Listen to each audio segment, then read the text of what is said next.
राजा परीक्षित जी ने एक संत का अपमान कर दिया, मरा हुआ सांप गले में डाल दिया। उन संत का नाम था श्रृंगी, समीक ऋषि। क्या नाम था? समीक ऋषि के गले में मरा सांप डालकर अपमान कर दिया राजा परीक्षित जी ने। तो समीक ऋषि के पुत्र थे श्रृंगी ऋषि। श्रृंगी ऋषि को लगा कि मेरे पिता का अपमान कर दिया एक राजा ने, तो इतना बड़ा राजा हो गया, इतना धन धान्य का अभिमान करता है कि जंगल में बैठे एक साधु का तूने अपमान कर दिया। जा, मैं तुझे श्राप देता हूं। जैसे तूने मेरे पिता के गले में सांप डाला है, जा, आज से 7वें दिन सांप के डसने से ही तेरी मृत्यु होगी। तक्षक नाम के सर्प के डसने से तेरी मृत्यु होगी। अब लो भैया, परीक्षित जी को लग गया श्राप। क्या लग गया? क्यों लग गया? अपमान कर दिया।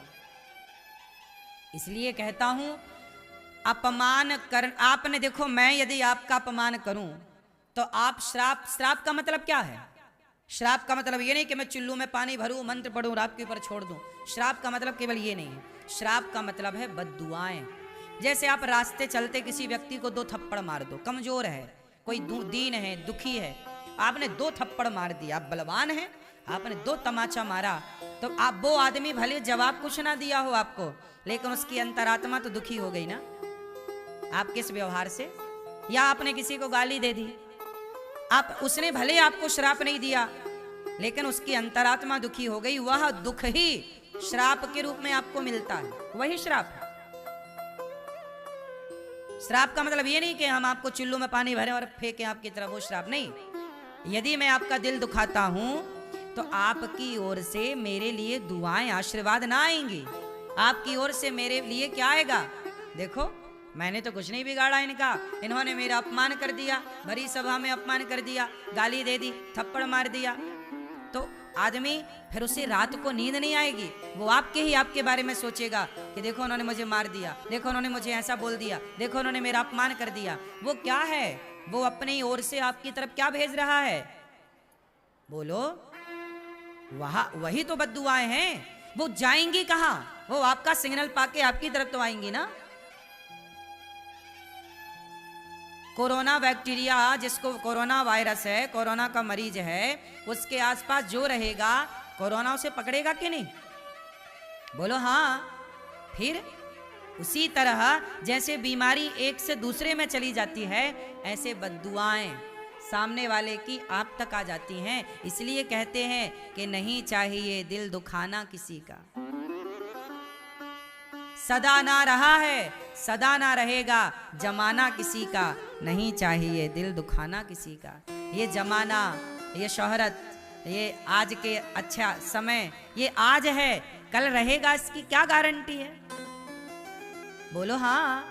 आज आपके अच्छे दिन हैं, आज आपकी अच्छी शौकत है, शान है, नाम है, इज्जत है, पैसा है, रुतबा है, ये सदा रहेगा, इसकी कोई गारंटी ले सकता है? रावण का राज्य, रावण की लंका सदा रही क्या?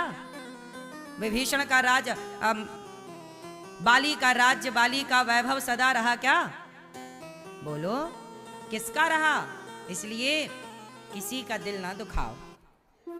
ये कथाएं, ये मैसेज देती हैं कि किसी का दिल ना दुखे। इसलिए हम कहते हैं कि अपने व्यवहार को ऐसा रखो, अपने आप को इतना मेंटेन करो अपने व्यवहार को कि आपकी वाणी गलत ना जाए, आपकी दृष्टि गलत ना जाए, वाणी सदा मीठी हो, वाणी सदा सरल हो, सहज। भैया आओ, कोई आपको गाली दे, कोई आपको अपमानित करे, करने दो, वो उसका व्यवहार है।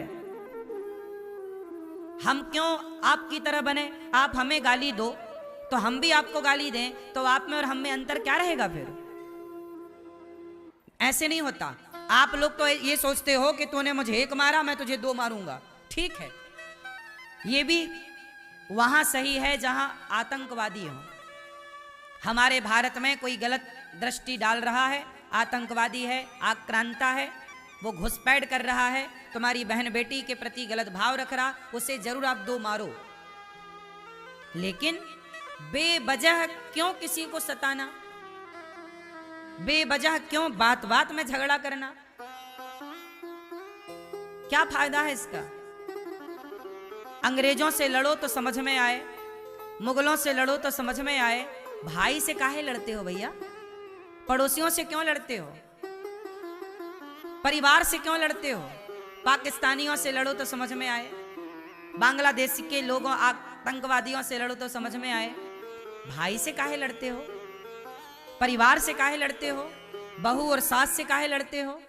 जेठानी और देवरानी से काहे लड़ते हो? ये आप